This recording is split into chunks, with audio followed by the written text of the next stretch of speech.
Good morning, students. I hope all you are fine. Welcome to physics classes by Guri sir. आज students हम +1 class का जो काफ़ी important chapter है that is called Newton's laws of motion वो हम आज स्टडी करने वाले हैं. मैं कोशिश करूँगा कि आपको बहुत ही सिंपल टू सिंपल लैंग्वेज में सिंपल टू सिंपल टर्म्स में ये चैप्टर आपको एक्सप्लेन कर पाऊँ. और फिर भी अगर आपके कुछ डाउट्स पहले तो बचेंगे नहीं, अगर बचेंगे डाउट्स तो वो आप मेरे से क्लैरिफाई कर सकते हो. This chapter is very very important in dynamics. As you know physics, what is the physics is a branch of science which deals with the natural phenomena. तो +1 की जो फिजिक्स है बच्चे उसको हमने कुछ पार्ट्स में डिवाइड किया हुआ है. फर्स्ट काइनेमेटिक्स जो हमने कर लिए एंड जो सेकंड है जो that is a dynamics. Laws of motion जो अंडर आता है वो आता है डायनामिक्स के. What is the meaning of dynamics? Hi, yes, you know very well. Dynamics means study of motion with cause. कि किसी बॉडी में मोशन कैसे आया, कौन रिस्पॉन्सिबल है उस बॉडी में मोशन लेके आने के लिए, और अगर कोई बॉडी चल रही थी वो रुक गई तो कैसे रुक गई, what is the reason behind it. Frictional force क्या होती है, सिंपल फोर्स क्या होती है, नॉर्मल रिएक्शन क्या होता है, एक्शन रिएक्शन क्या होता है. यस यस, आई नो कि आपने ये थोड़ा थोड़ा पढ़ा हुआ है, बट आज हम इस चैप्टर को वन बाय वन डिटेल में पढ़ेंगे. पहले थ्योरी पढ़ेंगे, आफ्टर दैट जो भी इसके कुछ इम्पॉर्टेंट न्यूमेरिकल्स होंगे वो मैं आपके साथ डिस्कस करूँगा. सो आपने पूरी वीडियो को एंड तक देखना है, ध्यान से सुनना है. अगर कुछ भी प्रॉब्लम आए then you call me or you text a message. Okay, so are you ready? Yes, very good. So आज हम करते हैं स्टार्ट लॉज ऑफ मोशन. सबसे पहले अगर मैं बात करूं बच्चे, देखो इस चैप्टर को हम टर्म्स में पढ़ेंगे. कुछ पहले हमने टर्म्स को स्टडी करना होगा, फिर हम प्रॉपर डेफिनेशंस पर चलेंगे. ऐसा नहीं कि सीधा ही हम किसी डेफिनेशन से स्टार्ट कर लेंगे, नो. पहले कुछ बेसिक टर्म्स जो हमने कुछ पढ़ ली हैं काइनेमेटिक्स में, कुछ टर्म्स जो अभी पेंडिंग है हम उसको समझेंगे. जैसे सबसे फर्स्ट अगर मैं बात करूं जो बहुत बेसिक है, वैसे भी आपने ये 7th क्लास में पढ़ा हुआ होगा, फोर्स. हाँ, अब जिन्होंने देखा force, yes sir, force is a push or pull. Yes, you are right, force is a push or pull. 99% students यही बोलते हैं कि sir force is a push or pull. Now my question is force just a push or pull? क्या यही definition हम लिखते चलेंगे? ये गलत नहीं है, ये बिल्कुल सही है. ऐसा कुछ नहीं है कि सर बोल रहे कि ये गलत है. नो नो नो नो, ठीक है, मुझे पता है ये आप सोच रहे होगे तो मैं लिख देता हूँ. Force is a push or pull something. क्या इससे आपको क्लियर होता है कि फोर्स क्या है? ठीक है सर, अगर हम किसी बॉडी को धक्का लगाते हैं तो वो फोर्स है. अगर किसी बॉडी को हम अपनी तरफ खींचते हैं तो भी क्या है, वो फोर्स है. ठीक है, बिल्कुल ठीक है, जनरल डेफिनेशन है, ये सबको आती होती है. बट हमें ना फोर्स को इस तरह से पढ़ना है सो दैट जो नेक्स्ट टॉपिक्स में डेफिनेशंस आएंगी वो डेफिनेशंस आपको रट जाए, रटने के साथ साथ समझ भी आनी चाहिए. ठीक है, अदरवाइज बच्चे सिर्फ उसको रटने की कोशिश करते हैं, जबकि जबकि जो फिजिक्स है वो रटने का मैटर नहीं है, वो अंडरस्टैंडिंग का मैटर है. तो मैं अपनी तरफ से पूरी कोशिश करूंगा कि मैं आपको ये अंडरस्टैंड करवा पाऊँ. ओके, नाउ ठीक है सर, फोर्स के बारे में आपको बच्चों को पता है, पुश और पुल. बट हम कैसे समझेंगे फोर्स को, क्या होती है फोर्स? तो बच्चे हम ऐसे कह सकते हैं कि फोर्स क्या है, एक external force is a external effort. Force क्या है, एक एक्सटर्नल एफर्ट है। कैसा एफर्ट, एफर्ट का मीनिंग क्या होता है, एफर्ट का मीनिंग होता है कि कुछ करना। एक्सटर्नल मीन्स बाहर से। जैसे हम अपनी बॉडी की बात करें, ठीक है, अगर हमने चलना है तो हम बाहर से कुछ ज़मीन पर क्या लगाते हैं, फोर्स लगाते हैं। जब हम ज़मीन पर फोर्स लगाते हैं पीछे की तरफ, तो ज़मीन हमें आगे की तरफ क्या करते हैं, पुश करती है। तो हमने क्या किया, एक एक्सटर्नल एफर्ट किया, ठीक है, मतलब बाहर से एफर्ट कर रहे हैं हम। ओके, एक्सटर्नल एफर्ट, फोर्स क्या है, एक एक्सटर्नल एफर्ट है जो क्या करता है, जिसकी वजह से क्या होगा, विच ट्राइज टू और एक्चुअली, ध्यान से समझना मेरी बात को, actually number 1 change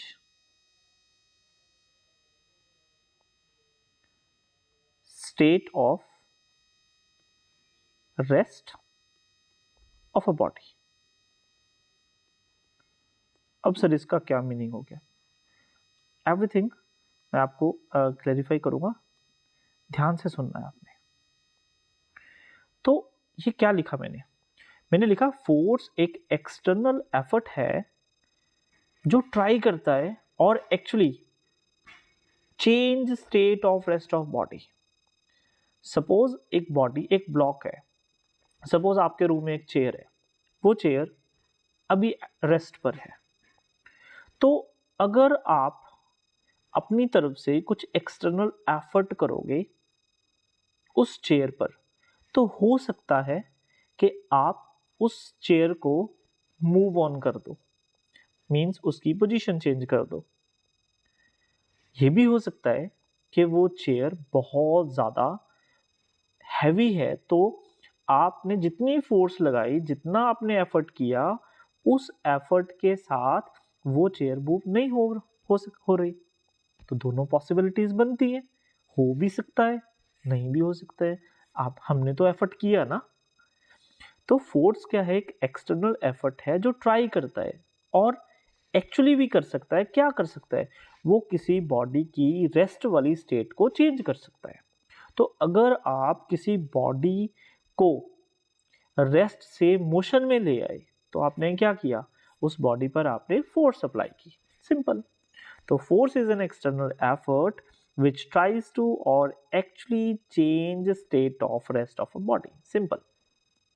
okay sir, इसका मीनिंग हमारे रूम में जो भी ऑब्जेक्ट्स हैं अभी वो रेस्ट में है, तो अगर मैं उन पर कुछ एफर्ट करूं और वो मूव नहीं हो रहा, तो क्या सर मैंने फोर्स अप्लाई की? यस, ऑफ कोर्स हमने फोर्स अप्लाई की, बट वो फोर्स हम ये कह सकते हैं कि सफिशिएंट नहीं है उस बॉडी को मूव करवाने के लिए, अगर वो बॉडी मूव नहीं कर रही है। ठीक है, अगर बॉडी मूव होगी तो डेफिनेटली फिर तो आप तो कहोगे ही कि हमने फोर्स अप्लाई की। जैसे सपोज करो वॉल है, आपके रूम में एक वॉल है, आपने वॉल पर बहुत जोर से फोर्स लगाई, एफर्ट किया, वॉल तो मूव नहीं हुई, तो हम ये थोड़ी बोलेंगे कि हमने फोर्स नहीं अप्लाई की। अरे यस, हमने फोर्स अप्लाई की है, हमने एक्सटर्नल एफर्ट किया है, बट वो फोर्स जितनी रिक्वायर्ड थी किसी वॉल को मूव करवाने के लिए वो उतनी नहीं थी, सिंपल। तो force is an external effort which tries to or actually change state of rest of body. Suppose आपके रूम में एक साइकिल है, ठीक है, साइकिल को आपने थोड़ा सा पुश किया, आपने एफर्ट किया, वो एफर्ट से साइकिल मूव हो गया, दैट मीन्स वो फोर्स है। ओके, अभी मेरे को पता है कि किसी ना किसी बच्चों के दिमाग में ये आ रहा है कि सर इस फोर्स को कैलकुलेट कैसे करेंगे। सो पेशेंस रखो, उसके लिए भी हम आगे बात करेंगे। जस्ट मैं अभी ये आपको फील करवा रहा हूँ कि फोर्स होती क्या है।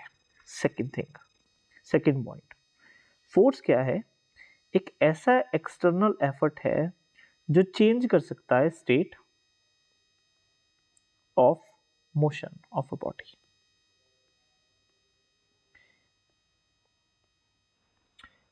अगर कोई बॉडी मोशन में है उसको रोकना भी तो है भाई, ये थोड़ी है कि चलती रहेगी। सपोज एक बस चल रही है, बस ने आपके घर से आपके स्कूल जाना है सपोज, तो स्कूल में जाके तो वो रुकेगी ना, तो उसको रोकने वाली जो फोर्स है तो वो क्या कर रही है, उसको रोक रही है। तो वो क्या है एक्चुअली, वो है एक एफर्ट। तो वो एफर्ट कैसे लगता है, जो ड्राइवर होता है वो बस के जो ब्रेक का जो पेडल होता है उसको प्रेस करता है, फिर पूरा जो मैकेनिज्म है वो स्टेप बाय स्टेप चलता है, तो जो बस है वो रुक जाती है। तो उसने क्या किया, एफर्ट किया। ठीक है, सपोज एक बाइसाइकिल आपकी ओर आ रहा है, ठीक है, और आप उसके बिल्कुल सामने खड़े हुए हो, तो आपने अपने हैंड से उसको रोक दिया। तो आपने क्या किया, एफर्ट किया, आपने उसकी स्टेट चेंज कर दी, आपने उसको मोशन में से किस स्टेट में ले आए, रेस्ट में। तो सर किसी भी बॉडी को अगर हम मोशन में से रेस्ट में लेके आते हैं तो हम उस पर फोर्स अप्लाई करते हैं, आंसर है यस।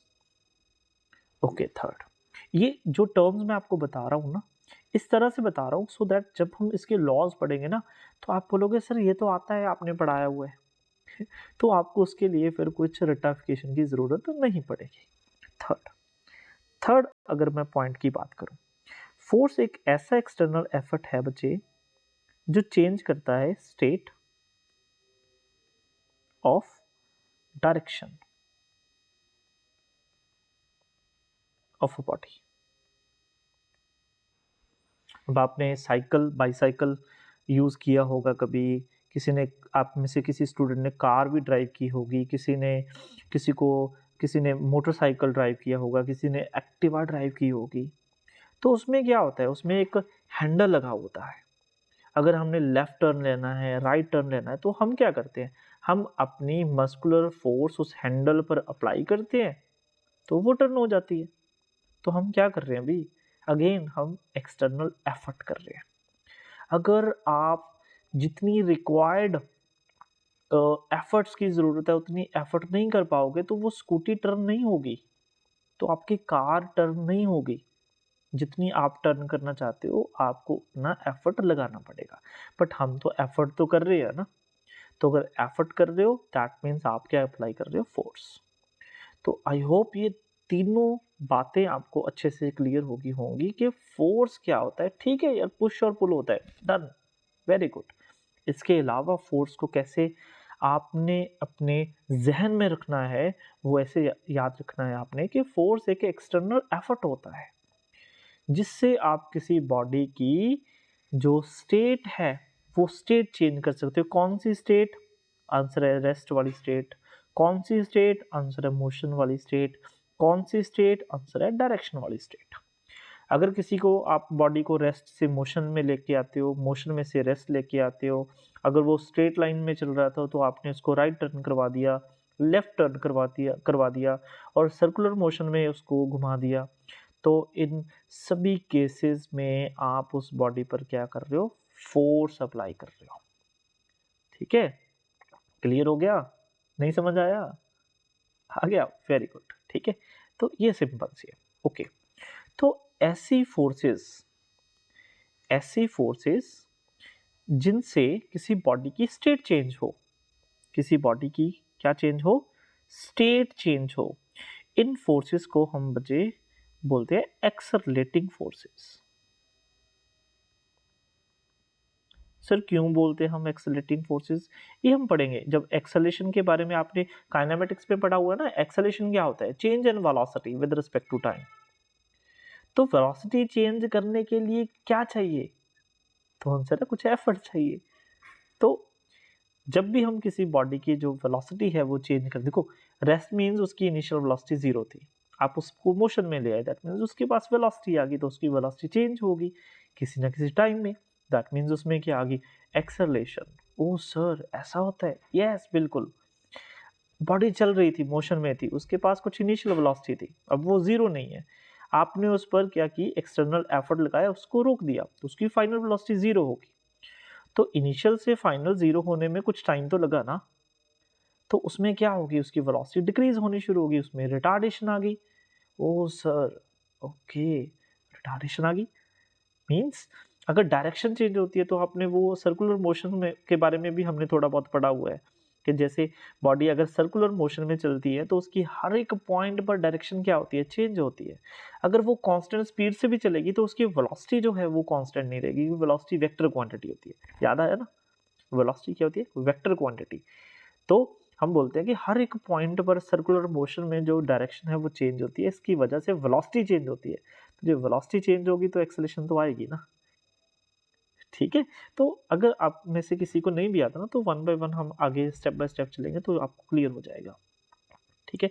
इतना क्लियर है जी, पक्का। चलो आगे चलते हैं। ओके, इसके अलावा अगर मैं बात करूं,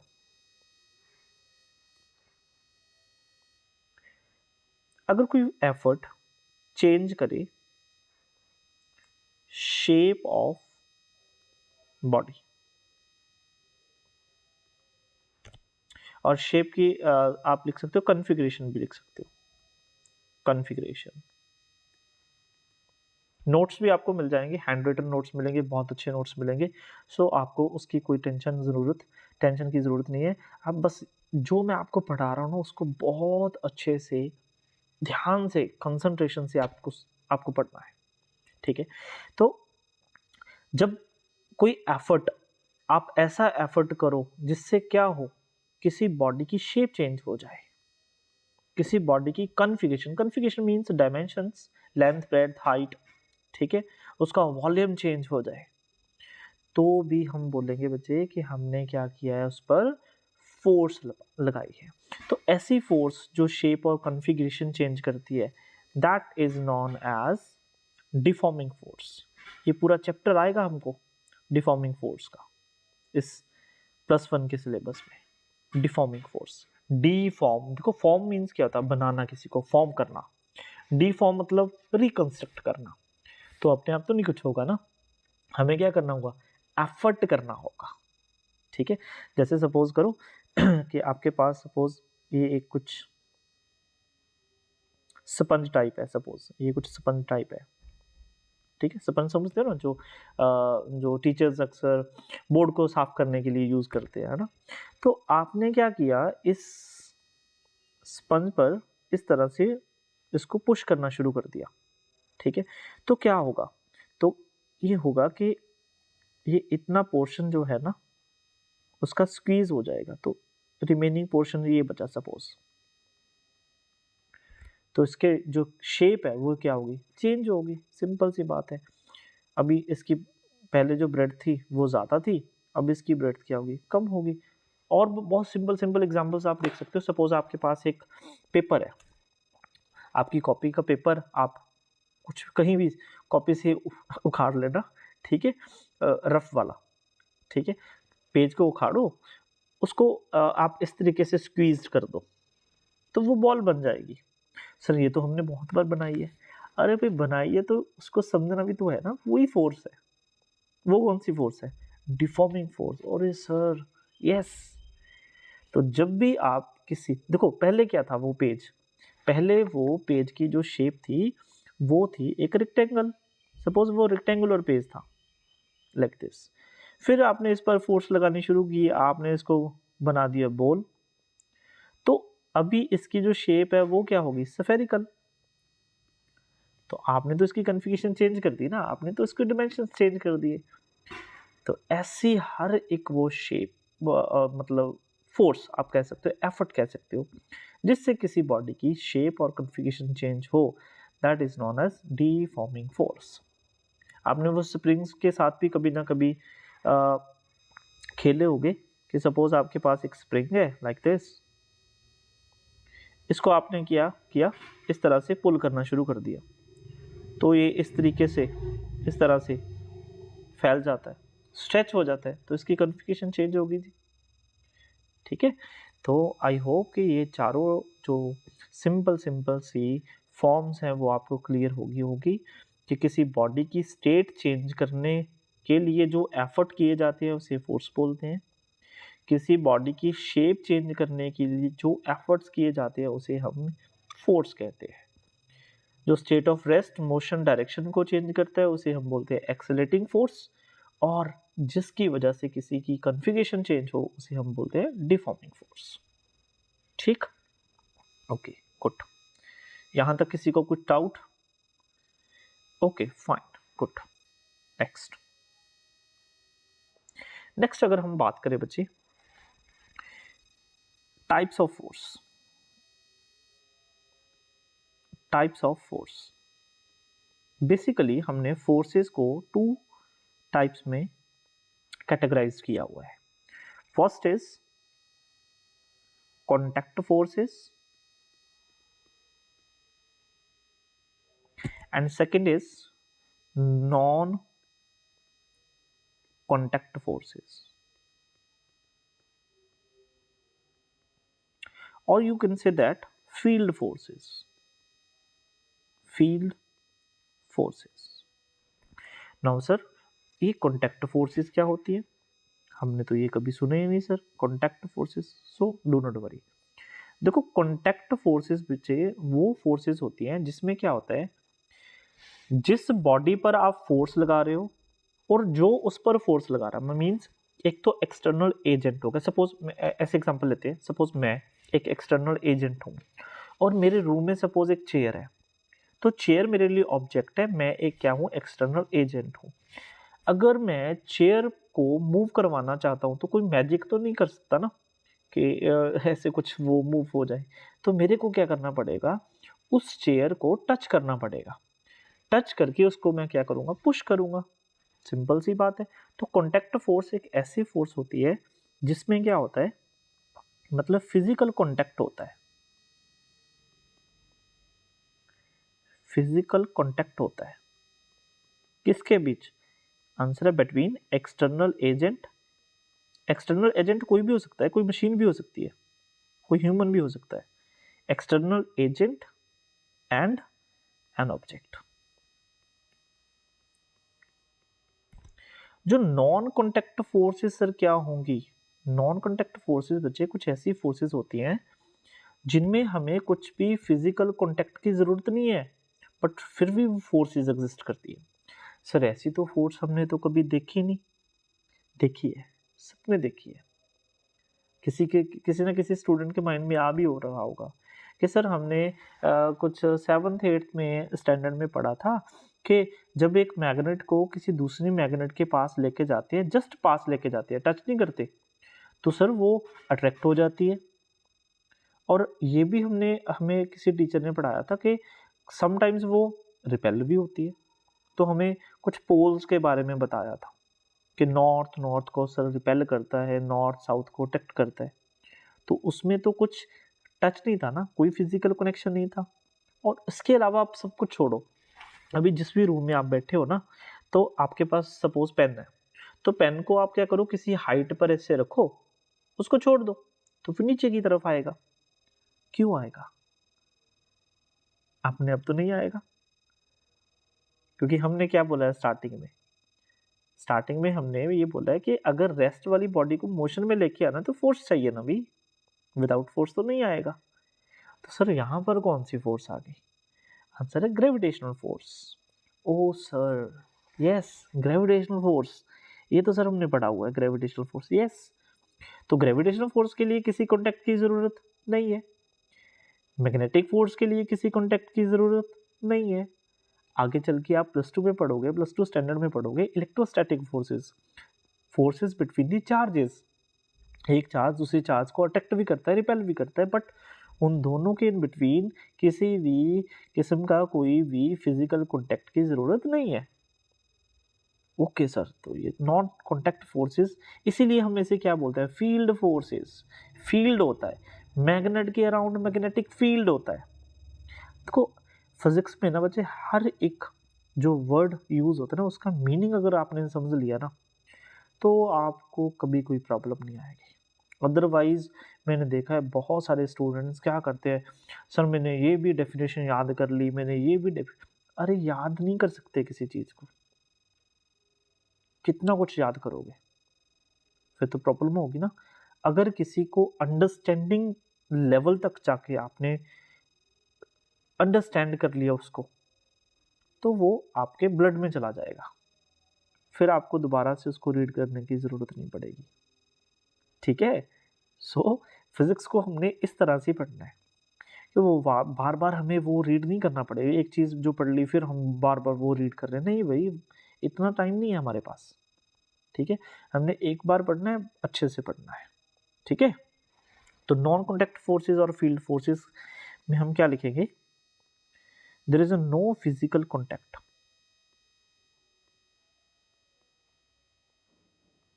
physical contact between the bodies. Okay, now sir contact forces की एग्जांपल बताओ। हाँ, बहुत सारी एग्जांपल्स हैं जी। First, applied force,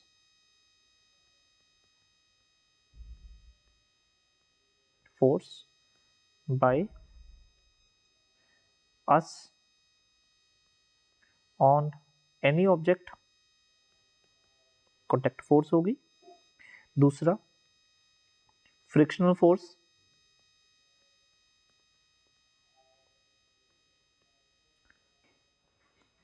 third, normal reaction force. हो सकता है कुछ स्टूडेंट्स ऐसे हों जिनको ये मतलब फोर्सेस के बारे में कुछ नहीं पता, तो डू नॉट वरी, मैं आपको एक्सप्लेन करूंगा अभी। Normal reaction force and non contact forces की बात करें, आंसर है gravitational force. Gravitational force and second thing is electrostatic force.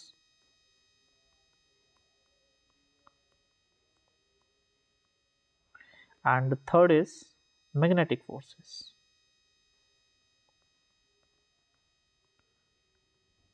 ये आपके +1 में सिलेबस में ग्रेविटेशनल फोर्स, और ये दोनों जो है वो +2 के सिलेबस में आती है। आपने 10th में भी पढ़ा हुआ है, इलेक्ट्रोस्टैटिक फोर्सेस, मैग्नेटिक फोर्सेस। अब ये नहीं बोलना कि सर वो तो नहीं याद वो 10th के साथ साथ ही छोड़ आए, है ना। चलो कोई बात नहीं। देखो, फ्रिक्शनल फोर्स की हम बात करते हैं। सपोज करो कि ये एक सरफेस है, सपोज ये ग्राउंड है, ग्राउंड सपोज कर लो, ये ग्राउंड है, और इस ग्राउंड पर आप इमेजिन कर लो कि आप यहाँ पर इस तरह से चल रहे हो। ठीक है जी, ये आपके फीट है। तो देखो, अगर मैं बोलूं कि बच्चे कि आप फॉरवर्ड डायरेक्शन में चल रहे हो,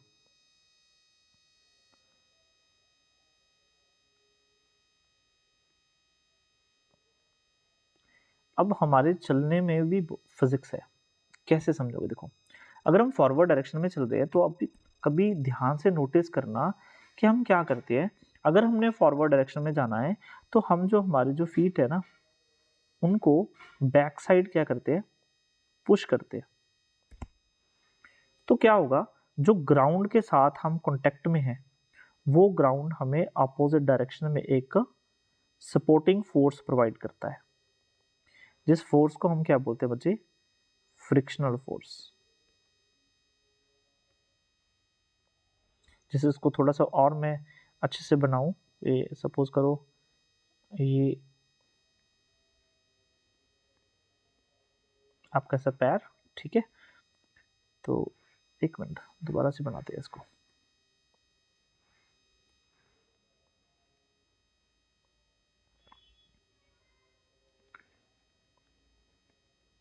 ड्राइंग थोड़ी सी ऐसी है, ठीक है। ये देखो, जब आपने पीछे की तरफ इसको फोर्स लगाई, ये तो होगी आपकी अप्लाइड फोर्स।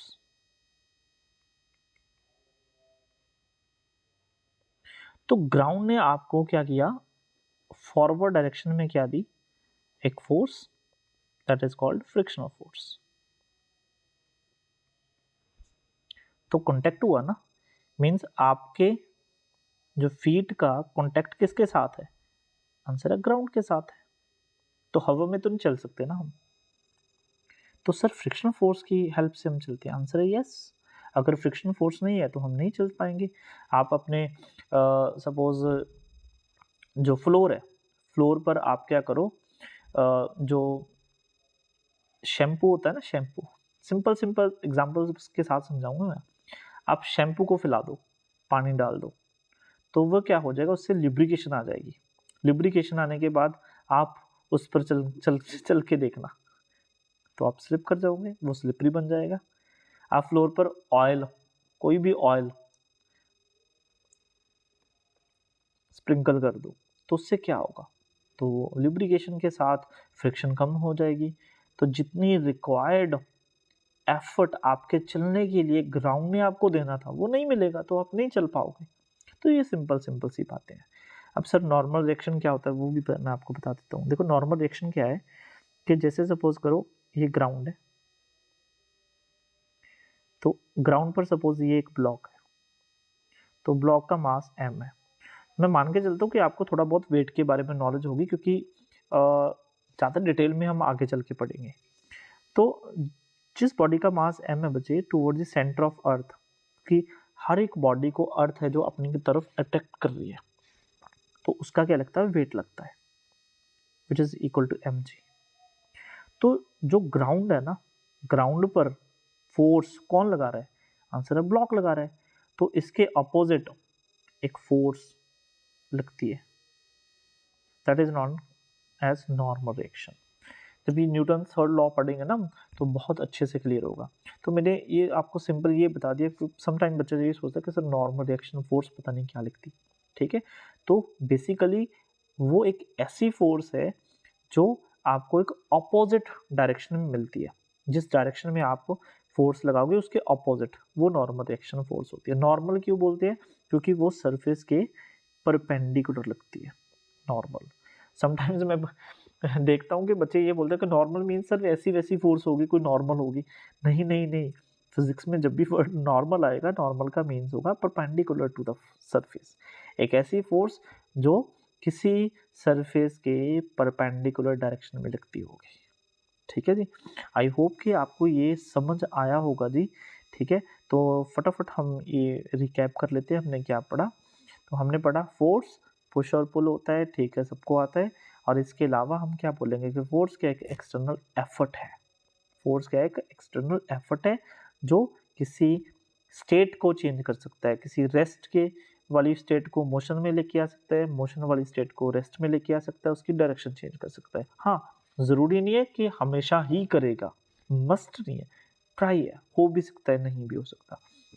तो इन फोर्सेस को हम बोलते हैं एक्सेलरेटिंग फोर्सेस। ठीक है, मेरे साथ साथ आप पढ़ते चलो सो दैट आपको क्लियर हो। एंड सेकंड फिर हमने पढ़ा डिफॉर्मिंग फोर्स। ठीक है, जिस एफर्ट से किसी बॉडी की शेप चेंज हो जाए, कॉन्फ़िगरेशन चेंज हो जाए, उसे हम बोलते हैं डिफॉर्मिंग फोर्स। ये मैंने आपको कुछ एग्जांपल्स बताई। ठीक है, फर्दर टाइप ऑफ फोर्सेस की हम बात करते हैं, contact forces and non contact forces, और we consider field forces. Contact forces में क्या होता है, कॉन्टैक्ट, फिजिकल कॉन्टैक्ट होता है, मतलब एक बॉडी दूसरी बॉडी के साथ अटैच होगी, वो दिखेगा आपको। नॉन कॉन्टैक्ट में ऐसा कुछ नहीं होता। उनकी एग्जांपल्स के बारे में आपको मैंने बता दिया। जो भी हम किसी बॉडी पर फोर्स लगाते हैं, फ्रिक्शनल फोर्स होगी, नॉर्मल रिएक्शन होगी, ये कॉन्टैक्ट फोर्सेस में आता है। नॉन कॉन्टैक्ट में आता है gravitational, electrostatic, magnetic forces. Last में एक छोटा सा पार्ट में आपको और बता देता हूँ, इनर्शिया। फिर हम फर्दर लॉज स्टार्ट कर पाएंगे हमारे। इनर्शिया, इनर्शिया मीन्स लेजीनेस, आप कह सकते हो सुस्ती। जैसे क्या होता है कि सपोज आप कहीं एक प्लेस पर बैठे हुए हो ना, कोई आपको बोल दे कि यार मेरे लिए एक पानी का गिलास लेके आओ, तो मेरे ये कोई काम कर दो, तो हम पहले क्या करते हैं, डिनाई करते हैं कि यार मेरे से नहीं उठा जाएगा। तो ये क्या है, हमारी बॉडी में एक इनबिल्ट करेक्टर है लेजीनेस का, कि हम क्या करते हैं, जैसे ही कोई बाहर से हमें कोई कमांड देता है हम उसको अपोज करते हैं। तो जो ये अपोज करने का नेचर है ना, इसे हम बोलते हैं इनर्शिया। इसे क्या बोलते हैं हम, इनर्शिया। तो सर इसका मीनिंग ये हुआ कि हम जब भी किसी बॉडी पर कुछ एफर्ट करने की कोशिश करते हैं तो वो अपोज करती होगी। यस, बिल्कुल सही पकड़े, दिस इज द मीनिंग। अगर आप किसी चेयर को फोर्स लगा रहे हो तो वो आपको अपोज कर रही है। आप चेयर को मूव करवाना चाह रहे हो, बट वो चेयर चाहती है कि मैं मूव नहीं होना, मैंने अपनी स्टेट चेंज नहीं करनी, तो वो आपको अपोजिट डायरेक्शन में क्या करती है, फोर्स लगाती है। बट अगर आप उस फोर्स को ओवरकम कर देते हो तो वो चेयर मूव हो जाएगी, क्योंकि आपने एफर्ट ही इतना ज़्यादा कर दिया। ठीक है, सपोज एक बस चल रही है तो वो चलते रहना चाहती है, अगर आप उसको रोकोगे तो डेफिनेटली वो आपको अपोज करेगी। एक बॉडी स्ट्रेट लाइन में चल रही है तो वो स्ट्रेट लाइन में ही चलना चाहती है, अगर आप उसकी डायरेक्शन चेंज करोगे तो क्या होगा, वो आप पर अपोजिंग फोर्स लगाएगी। इसीलिए तो हमें वो उस अपोजिंग फोर्स से ज़्यादा फोर्स लगानी पड़ती है किसी बॉडी की स्टेट को चेंज करने के लिए। तो सर इनर्शिया को डिफाइन कैसे करेंगे? आंसर वेरी सिंपल, आपने ऑलरेडी पढ़ लिया है। इनर्शिया क्या है?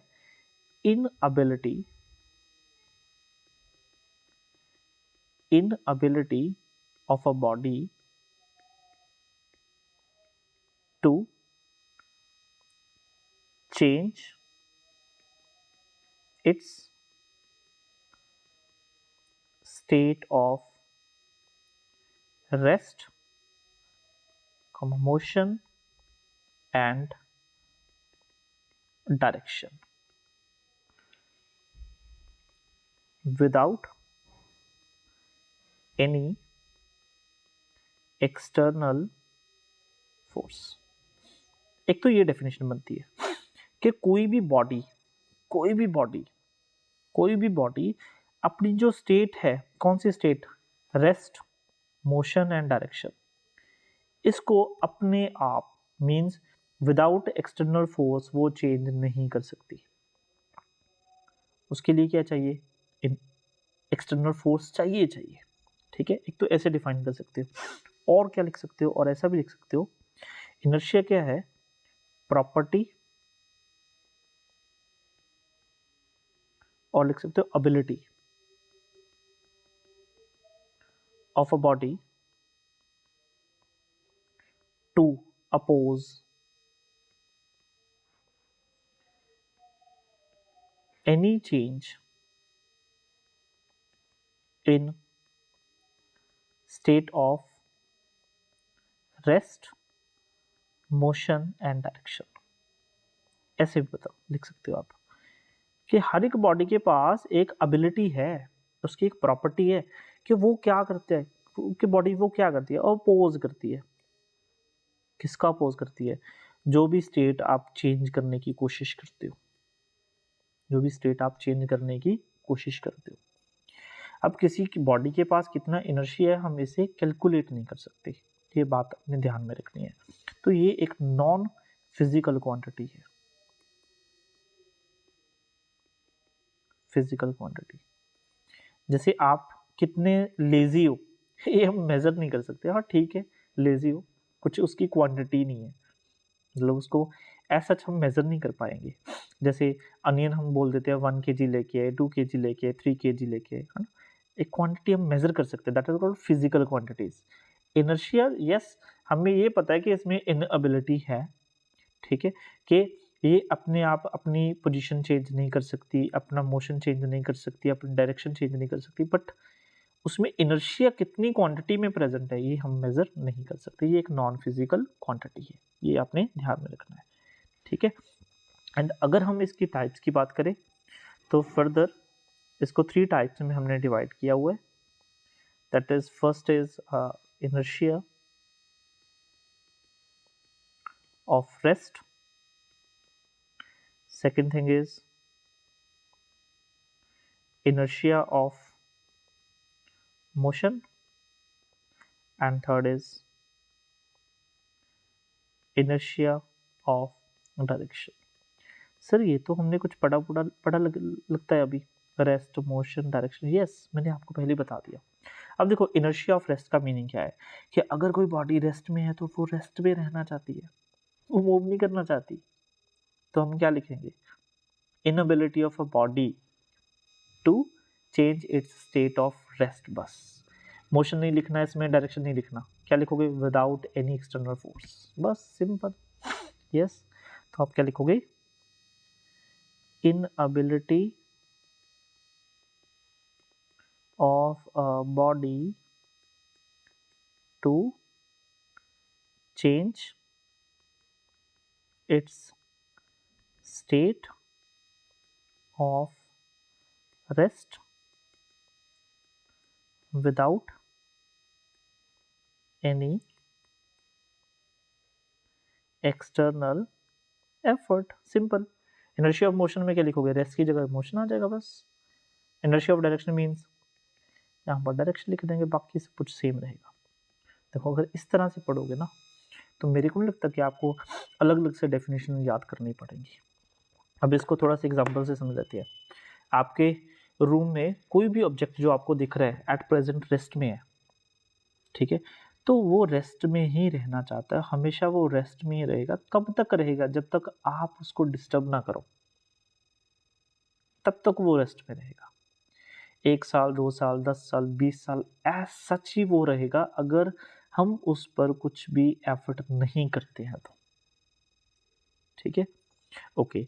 मोशन में मोशन में कैसे समझेंगे कि जैसे सब जो हमारा प्लेनेट जो हमारा सोलर सिस्टम है, जैसे सपोज करो, तो कितने सदियों से वो चल रहा है, मोशन में है ना सब कुछ, तो वो कंटिन्यूसली चलता रहेगा. कब तक? जब तक कोई ऐसी कोई उस पर फोर्स ना लग जाए जिससे उसकी स्टेट चेंज हो जाए. ठीक है, जैसे एक बस है, वो बस मूव कर रही है, तो वो मूव करती रहेगी. कब तक? जब तक उस पर एक्सटर्नल फोर्स नहीं लगती. तो मेरे से ना कुछ बच्चे ये भी क्वेश्चन पूछते हैं, हो सकता है आपके दिमाग में भी आ रहा हो कि सर रियल लाइफ में तो ऐसा नहीं होता, अगर बस कोई चल रही है आप ब्रेक को नहीं भी अप्लाई करोगे तो भी वो कुछ डिस्टेंस ट्रेवल करके रुक जाएगी. सोच रहे हो ना? यस, बिल्कुल सही सोच रहे हो. यही तो सोचना है हमने. ये कॉन्सेप्ट्स आपके दिमाग में, ये क्वेश्चंस आपके दिमाग में आने चाहिए. बिल्कुल सही बोल रहे हो. नहीं रुकती, सॉरी रुक जाती है. तो क्यों? अगर बॉडी वो मोशन में थी, अब रुक गई, दैट मीन्स उसमें कुछ अपोजिंग फोर्स तो लगी है. तो वो अपोजिंग फोर्स कौन सी फोर्स है? वो फ्रिक्शन की फोर्स है. तो ग्राउंड का जो फ्रिक्शन होता है वो उस बस को रोकता है. अगर गैलीलियो ने ये ऑब्जर्वेशन की थी कि अगर कोई भी सरफेस फ्रिक्शनलेस हो जाए, तो अगर एक बार आप उस बॉडी को मूव करवा दो तो वो कंटिन्यूसली मूव करती रहेगी, वो कभी भी नहीं रुकेगी. क्यों? क्योंकि उसको रोकने वाली की फोर्स ही नहीं. ठीक है, तो हमारी रियल लाइफ में जितने भी सरफेसेस हैं उनमें हम क्या देखते हैं? Friction force. अगर कोई स्मूथ सरफेस भी होता है तो उसमें भी फ्रिक्शन होती है. तो इस वजह से कुछ डिस्टेंस ट्रेवल करने के बाद वो बॉडी रुक जाती है. इसी वजह से तो हीट पैदा होती है. आपने देखा होगा जब कोई कार, बस, कोई कोई भी व्हीकल जब रोड पर चलता है तो आफ्टर ट्रेवलिंग फ्यू किलोमीटर्स आप टच करके देखना उसके टायर गर्म हो जाएंगे, है ना? तो फ्रिक्शन क्या, उसका इफेक्ट है वो हीट भी पैदा करती है.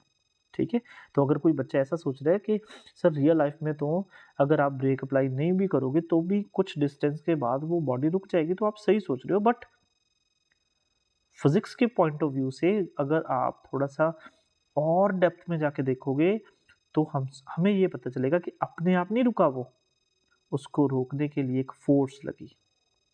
वो फोर्स किसने अप्लाई की? ग्राउंड ने अप्लाई की उस व्हीकल के टायर्स पर.